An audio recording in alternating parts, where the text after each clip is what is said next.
So this week we're joined by Marsel Khanane, who is the supply chain director at Tashas, which happens to be one of my favorite restaurants in Dubai.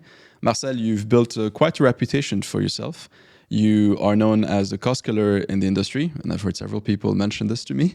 You've won several awards. You've won the Procurement Success Awards. You are a finalist at the Young Talent of the Year by CIPS, and you've won the 2023 Best Procurement Talent Development Program. And on top of that, some of your career achievements are being the first to develop a procurement learning platform for supply chain talent development in collaboration with the Supply Chain Management Dojo, which promotes hybrid learning and delegation. And you're the first procurement leader in the F&B industry to automate the Procure-to-Pay cycle, which I imagine must have saved millions of dollars and countless hours for people. That's been quite a ride you've had. Let me start with one question, which is, what is the Procure-to-Pay cycle? So first of all, thank you for the great introduction.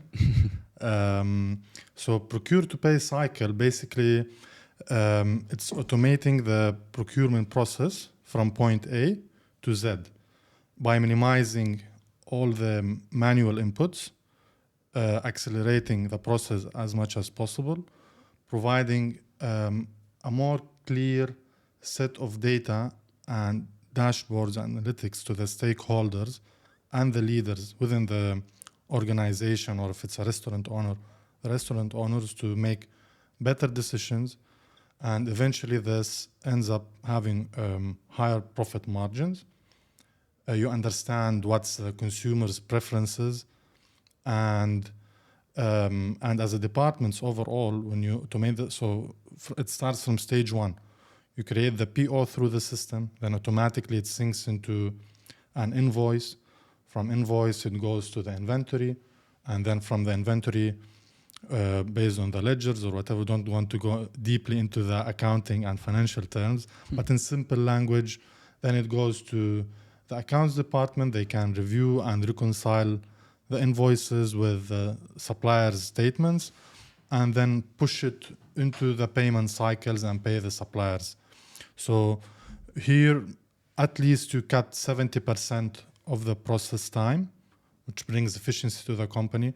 You don't need as much as of people or employees to interfere in this process. You can cut at least 80% of the people involved in this process. You increase accuracy because, all the humans, they make errors.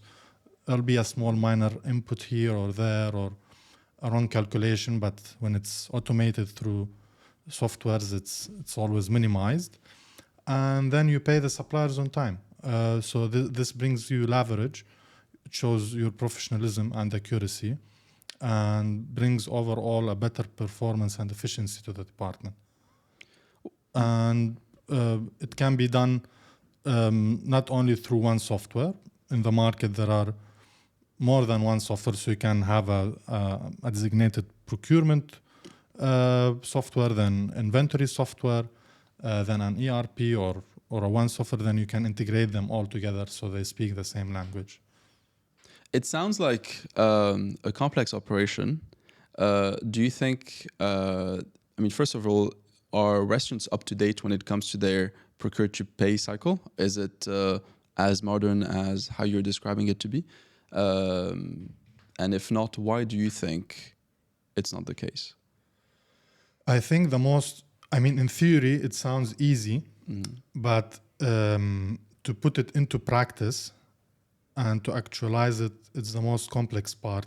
Because, as you said, most of the restaurants, they try to acquire all the softwares in the world, the best softwares, but they don't find the right synergy, how to integrate them, or they don't have the correct input. So there is a very famous say, GIGO, garbage in, garbage out. Which is the opposite of FIFO. Yes, yeah. Exactly. So it's important from the initial base, as a restaurant operator or as a procurement or supply chain leader, to have the right input in the software. So you have to build your recipes right. You have to consider all the factors around it, production loss, yields, whatever. If we go deep into details, you have to define all your ingredients in the right way, the right price, base units, store units. So when you build the solid foundation, which takes quite long, because you have to, in supply chain, it's also a big matter of communication and coordinating with the other departments. You can't operate in silo. You always have to be close to the culinary team, to the beverage team, to the operations. Have to understand their language and which way they have built. You have to go to the restaurant. You have to see how the workflow of that menu goes. Maybe there is a higher production loss, or maybe the supply from the supplier doesn't come regular. If we go, let's take a rough example. Let's take seafood. Let's say Seabass. Seabass, it won't come in a dedicated weight every time. You'll not always have 150 grams Seabass. There will be a variation of 10, 20 grams, 5 to 7%. So all of this must be factored to build a very solid base in the software that can lead to a desired output. And I think this is the loophole in the industry. The people have to input the correct data and spend a lot of efforts and time and take it serious to utilize the software and get whatever deliverable they wanted to have from this. Do you think that people are not mature when it comes to the importance of data? Does this explain why this is not done by most people? I think it's just evolving. The people just started realizing the importance of data post-COVID. Yeah. Earlier, it's just data. The markets were doing fine. You make good profit margins. Simple formula: divide purchases by sales. That's your COGS. You don't just see if based on assumption this sells, this doesn't sell, and that's it. But now, post-COVID, the inflation rates are extremely high. Like I think the last year up to date, it was 17.4% accumulative inflation rate, and you can't cope up with your selling price. Especially there is a selling price benchmark in the market. You can't exceed a certain dollar value. So you have to look at your bottom line at the moment. So here came the importance of looking into your COGS, analyzing your menus, looking into the various tools like menu engineering, sales mix, securing a proper trade deals with your suppliers, looking into long-term wins, rebate structures, forecasts. So yeah, I think from at this point, all the stakeholders, operators, owners, they realized the importance of data and started looking into softwares or tools or solutions that can address this. Yes. Yeah. Yes. It's interesting when we talk to restaurant owners, the majority of them tell us about what happened what was going on 4 years ago, 5 years ago, and what's going on today. And one of the biggest difference is the influence that delivery aggregators have had on restaurants. The fact that more and more restaurants are dependent on delivery aggregators, and therefore the percentage cut that is taken by every dish that is sold. And of course, you have the consumers also being used to that way of consuming, which means that the way that they look at profitability has now changed. In the past, they would invest in sales, and that would bring more money. And the margins were so high that looking within would not matter that much. But now, with the change of landscape, essentially, with delivery aggregators being the main source of business for many businesses, and with COVID-19 and the economic situation, that has led them to look within and start to cut costs in order to maximize their profits. Can you tell me a little bit about how you were doing things prior to COVID-19 and how you're doing things after COVID-19? Yeah. What you said, it's completely right, to be honest. Aggregators coming in and eating all these margins. But then, if we go to post-COVID and pre-COVID era, pre-COVID it was more simple. You have economical stability globally.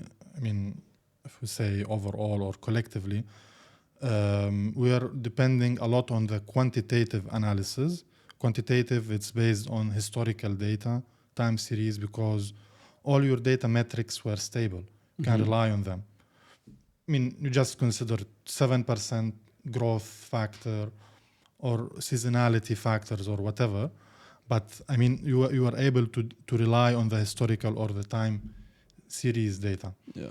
And it was easier to communicate to the source or to the factory or to the origin in different part of the world, securing your stocks for 6 months, 12 months, with very easy payment terms, a very stable logistics cost. Nowadays, you cannot secure your logistics costs for more than a month because of the inflation and oil price fluctuation. All these vessels, air shipments, they run using gasoline and fuel, so there is instability, unpredicted demand and supply pattern based on the economical and political situations in every region. So this wasn't considered back in the days, and the inflation rate was very low. It's 2 to 3% maximum if you compare it to the GDP growth and microeconomics metrics. It was easy to forecast and easy to build your assumption on it, and you keep small buffers, and that's it. So you had a stable P&L eventually, and it was less of a human input in the middle. But post-COVID, all these patterns were totally destroyed. You had to find new ways of managing supply chain, and I think it was an added point or added value to the supply chain community, because only by then all the stakeholders, company owners, restaurant operators realize the importance of procurement and supply chain department, and how a competent and knowledgeable supply chain department can sustain the business, make a difference,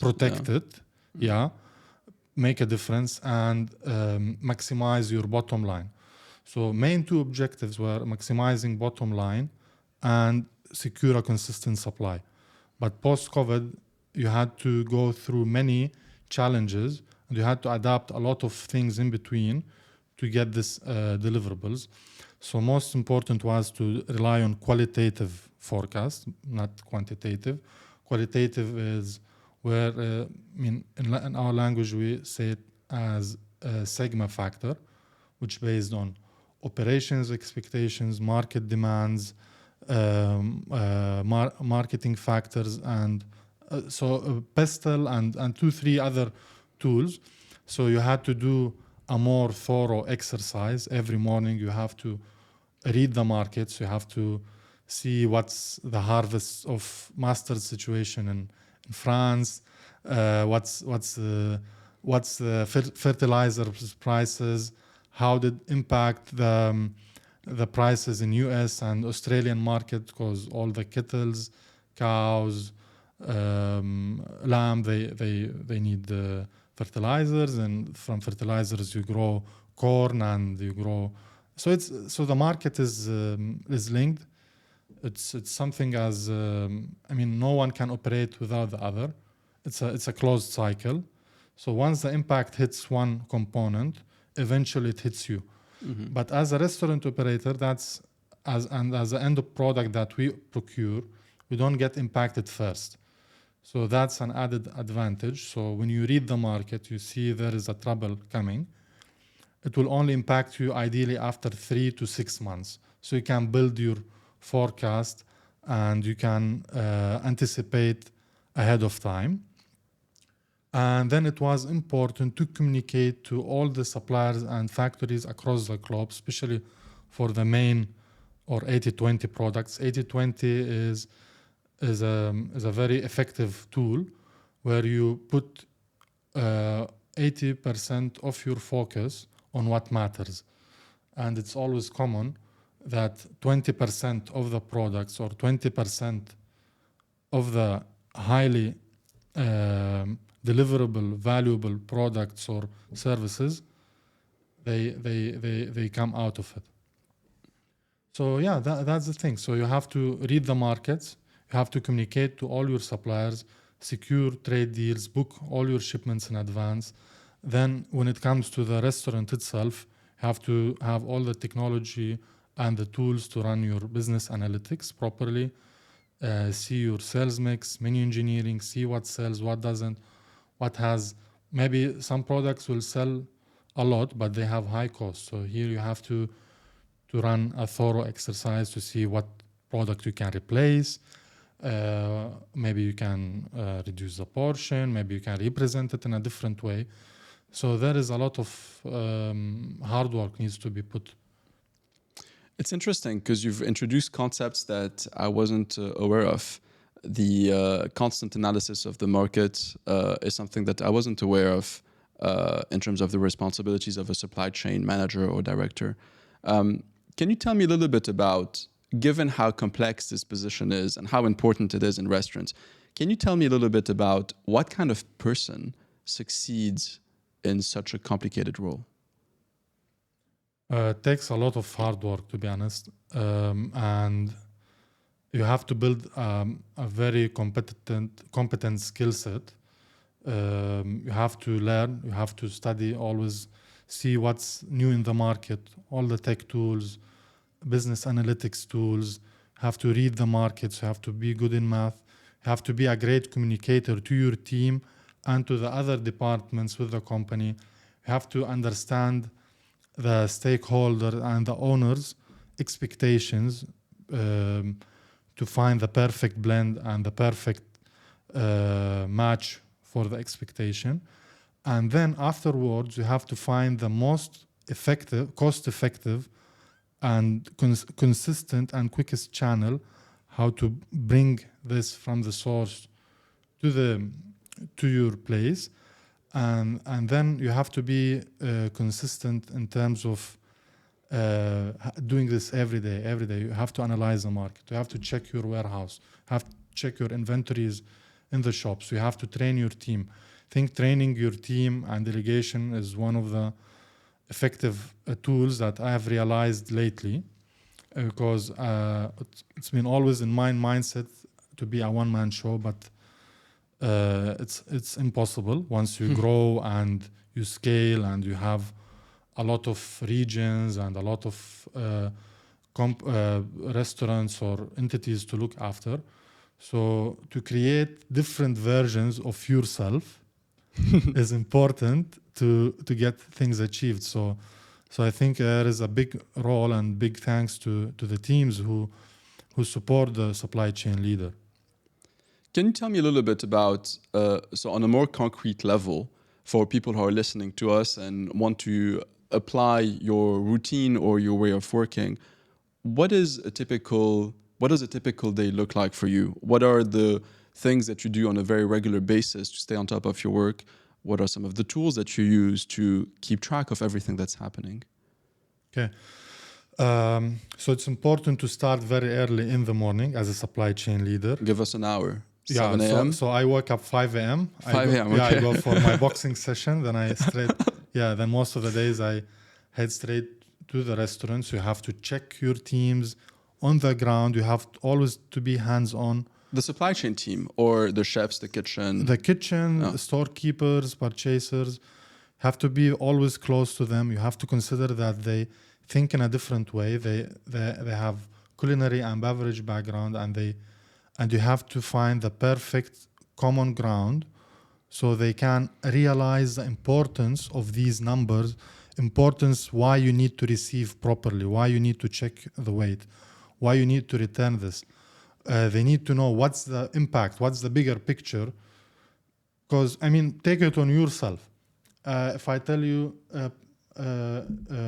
JP, you have to scale the fish. If it's not 180 grams, you have to return it. You might say, why the hell? Why should I check? What 10 grams will do for the business?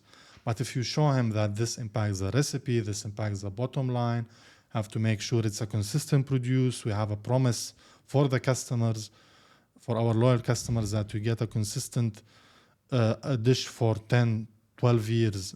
So when they know the big picture, they understand what's the science, what's the impact behind it. It makes them more responsible and more aware, and they become hands-on. So you have to always be close and near to the team, address all their concerns, all their issues.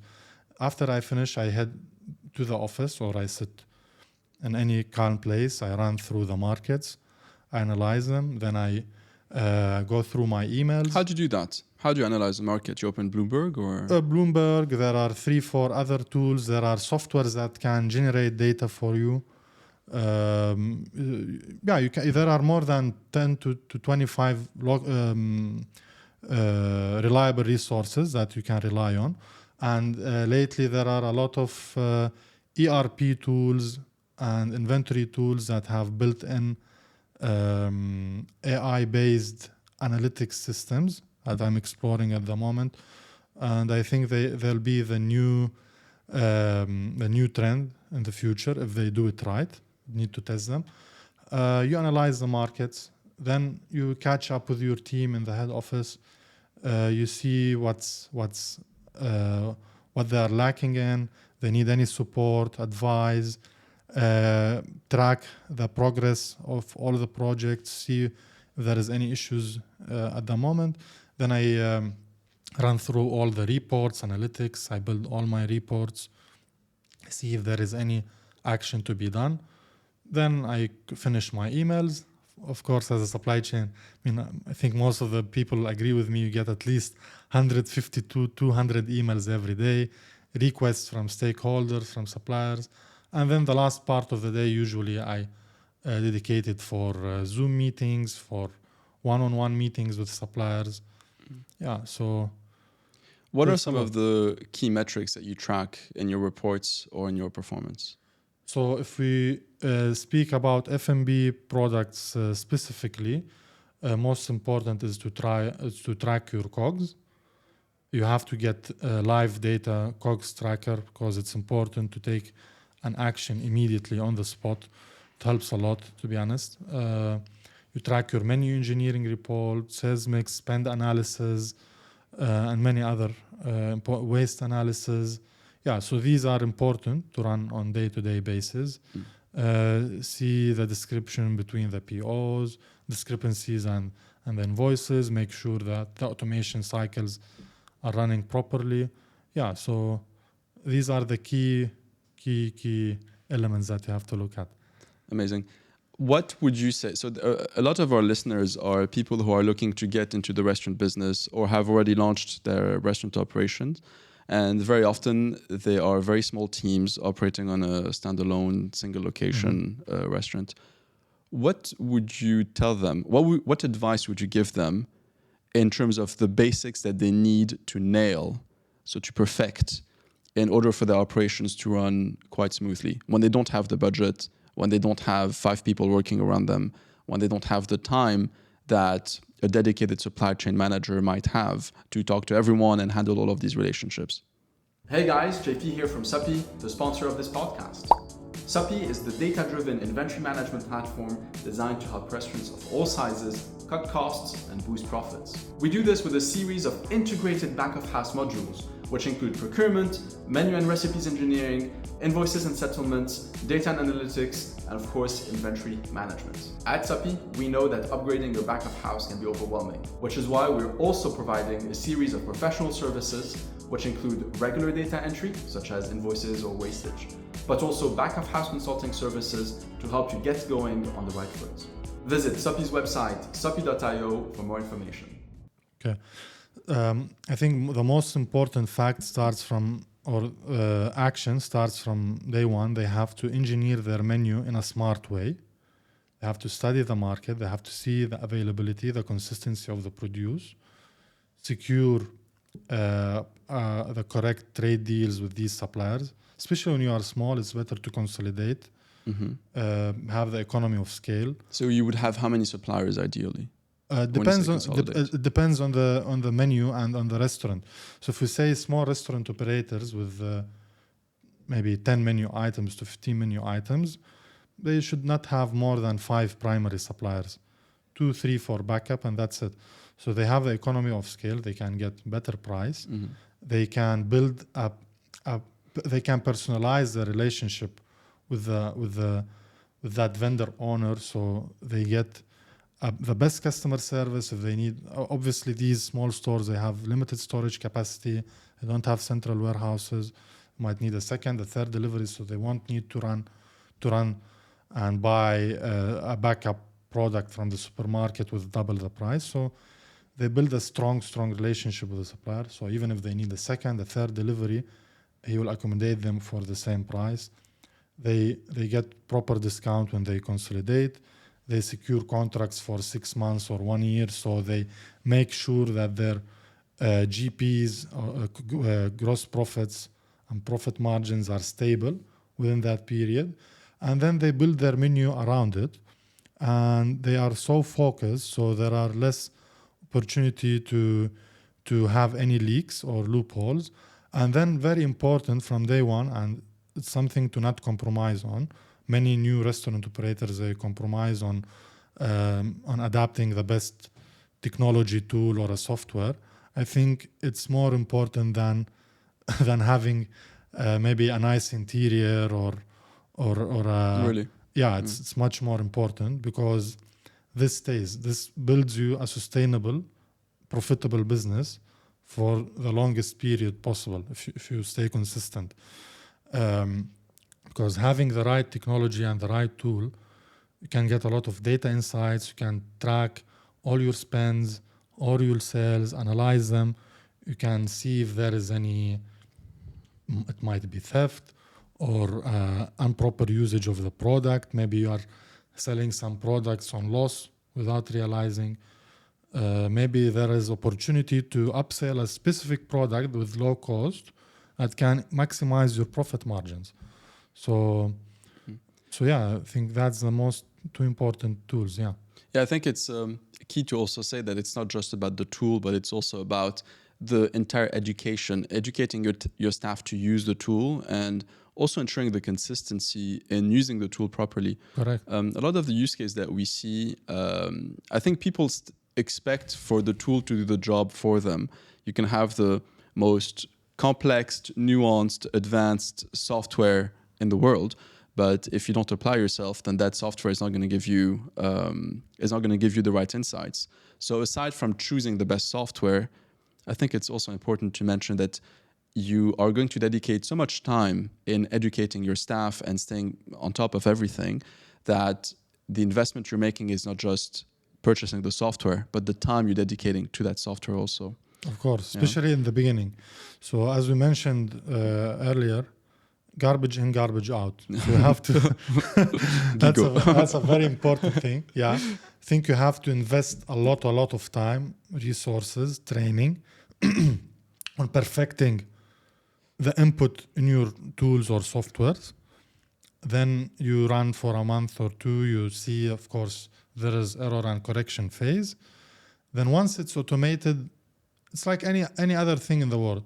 And initially, you have to spend a lot of time and effort to train it, and then it becomes a habit and becomes so easy and seamless to run it. So I think it needs to be a lot of investment in the initial stage in terms of training and adaptability.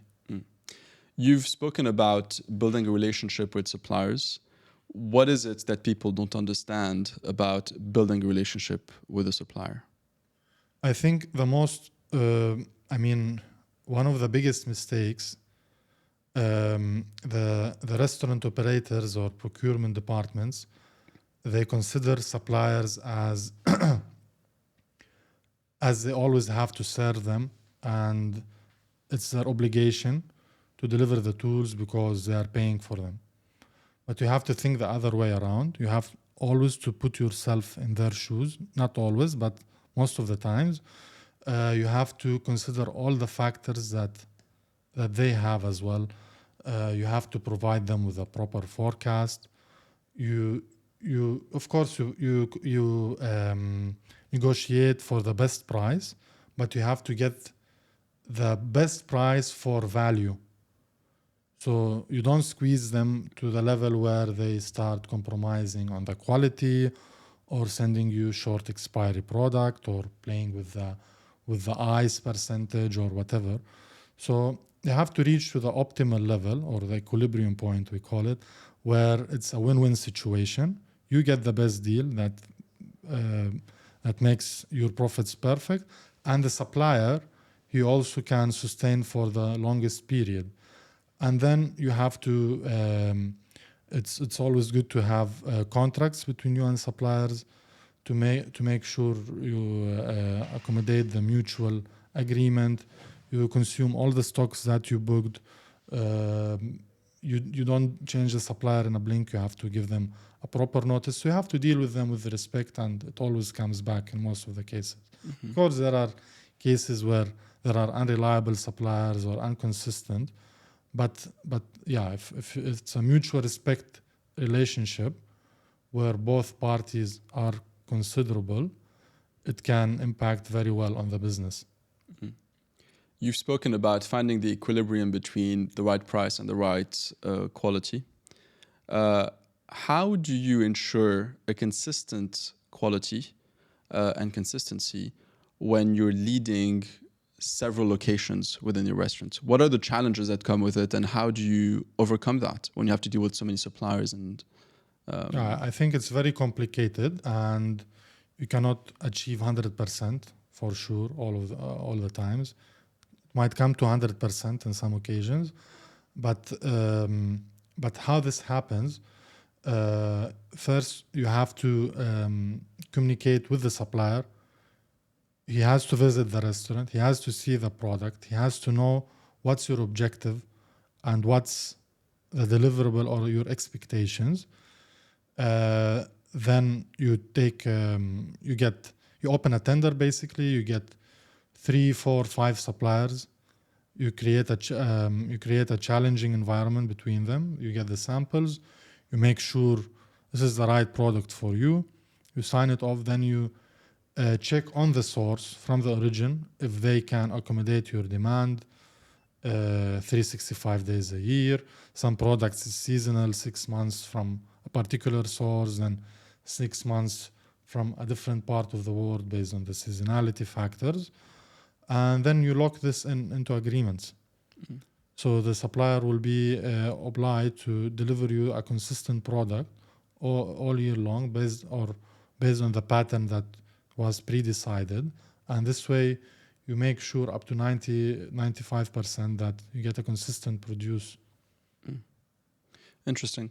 So staying in the lane of complicated restaurant operations, can you tell me a little bit about how do you organize your team? What does it take to build a high-functioning team? What advice would you give to people who are expanding their business? I think building competent and efficient teams is one of the crucial points for the businesses as they grow. Because at the initial phase, it's easy when you are a one-man show or two, 3 people taking care of the whole business. But once the business grows, here the importance of a competent team comes. So you have to spend a lot of time and effort in training these teams. You have to find a blend of experienced and newly graduated or new in the market people. So you mix new or trend in the market with experience, and you get the best output. So myself, I go to many or maybe at least 3 to 4 university placement fairs every year to hunt new graduate talents. And to be honest, they deliver beyond your expectation. They bring things, I learn things sometimes from them that I didn't even know about, and then you polish them in a way and you inject them with the know-how, so they get the team culture and the know-how and the more advanced concepts with their new tools and new ideology that they bring from their university or from their latest studies, and you create something unique. And I've tested and it impacts very well. And then continuous learning. You have to always be on top of your team, not to micromanage. You will micromanage them initially. Maybe it's the wrong term, but you have to be very close to them, address all their problems, keep checking on them, see what are the weaknesses, how they need to be addressed and resolved. And then you start, once you see that there is a good advancement and development, start delegating tasks and set KPIs. And then you only evaluate them based on the KPIs, and you keep infusing them with the continuous knowledge and learning and trying to resolve problems, use their critical thinking, and eventually build a very resilient team and competent team. Who would you say should be the first hire for, if we go back to someone who's managing a standalone restaurant? So that's the owner, they're multitasking all day long, and now they're ready to expand their business. What is the typical kind of profile that they should look at in terms of supply chain or supply chain manager to hire? I think when it's the first hire, it's important to hire an experienced person with a know-how, with a previous track of procurement transformation, we can call it, that can bring the business into the higher level and scale. And then the second placement could be data analyst. Really? Yes. Interesting. So Yeah. just you would inject data from the start basically in that growth. Yeah, because he won't provide you the full picture. He will show you the dashboards, but maybe if you don't have enough as an owner or operator, you don't have the knowledge or the how to utilize these data in your favor, then you need someone who can show you this. That's why I think it's important to start someone with a history of a proven successful transformation, and then he builds the team around him based on his knowledge. And because maybe you'll do the wrong way, maybe you'll start the opposite way, and then you end up with losses and wrong hires, and you'll need to de-scope and re-scope again. So it's important to put someone with the know-how. He starts with the transformation, and then he builds the team around it. Interesting. Can you tell me a little bit about your journey as a supply chain director? How did you become a supply chain director? Where did you start? Did you have any mentors? Did you go through any challenges that shaped you into the person that you are today? Yeah, I mean, I started as a young graduate, new graduate. You know, it's very difficult to find your first job. So We've all been there. Yeah. So through a contact, I've managed to start with one of the hospitality groups. Luckily, there was a finance director. He was my first mentor. Helped me in building my career journey, we can say. So I've started as a week trial, as a data entry clerk. Then I think they found something in me. So I was mentored by him for quite long. He advised me on the knowledge that I need to acquire, best practices, how to use emotional intelligence, how to act in different situations and challenges. Then the company grew and the departments grew, and I scaled it up, created different divisions within it. And with COVID, with all these challenges that came along with COVID, it shaped me in a more solid foundation. I've been always a good communicator. I know the value of a network. So I started building my network quite early.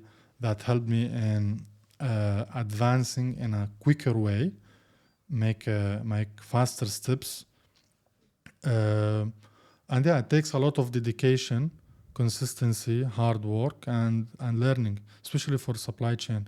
Have to always be adaptable, continuous learning, always see what's new in the market, having the openness and consistency, doing it every day, every time, and yeah. All right. Speaking of staying on top of your business, I want to talk about software and tech and the role it plays in supply chain. Can you, first of all, I'm very curious to know, what is the tech stack that you have what the tools do you use? Do you have an ERP? Do you have a software that only focuses on creating purchase orders? Do you have a software that communicates with suppliers? What is your weapons of choice, if I can say? Yeah, I think it's very important to build a procurement ecosystem with a landscape that can achieve your endpoint. So I've started early in the days. I've been using so many softwares because tech, it's evolving, it keeps changing. But it's important to have 2 to 3 tools. The moment we have a procurement software to place orders, you have a point of sales with inventory management and an ERP. So you integrate all of them to reach to the P2P cycle point. And then it's good to have on the side like a learning platform for your team. So this Techstack helps to run your department efficiently. Can you tell me a story where data helped you uncover something that you weren't aware of? Yeah, of course. So I mean, in some restaurants, if you compare with others, you realize that you have high cost of sales. So when you dig deeper, you find out that maybe you are not buying the right ingredients, or the ingredients that you are buying doesn't come as you expected, and you have a lot of leak from that particular product that minimize your profit margins and increase the waste percentage. So I think the most of the challenges come from fresh produce, vegetables, protein. Why? Like seafood, meat, because they don't come in a stable form. So without in terms of weight, you mean? Weight, shape, origin, freshness. So without having the softwares, it's very difficult to detect, especially when you are in a scale and you have multi-restaurants to manage. I want to finish this podcast with a question around sustainability. We live in a world that is becoming increasingly sensitive to the way that we consume. How do you manage sustainability from a supply chain perspective? I think sustainability is now the most important topic that every supply chain leader has to focus on. So currently I'm navigating a lot of new tools like blockchain platforms for products traceability. You make sure it's ethically sourced from the right farm or from the right source. Then the logistics journey didn't have any unstable patterns. So if it's a cold chain, you get the same cold temperature within the whole journey. You make sure that it went through all the necessary steps till it reached to your kitchen. And the second important point in terms of sustainability as an internal practice is to utilize your produce to the maximum level. So there are a lot of tools that can, in terms of carbon accounting, can save your oil consumption. You can utilize all your ingredients in a smart menu, where you can use the offcuts or whatever in another dishes. And one of the key factors, I think, and it's the most easiest to take and implement, is to source locally. Now we are in the UAE. In the UAE, there are a lot of local farms, local factories that produce high quality ingredients. So you reduce a lot of carbon footprint, you support the local community, you make sure it's a fresh produce. Yeah, I think these are the key 3 to start with, and there will be many others on the way along. All right, amazing. Any last advice for new restaurant operators or for experienced restaurant owners who are struggling with supply chain? Yeah, hire the right tool, get the right supply chain team, and you'll be happy with the profits and with the consistency. All right, amazing. Thank you, Marcel. Thank you, JP. It was a pleasure.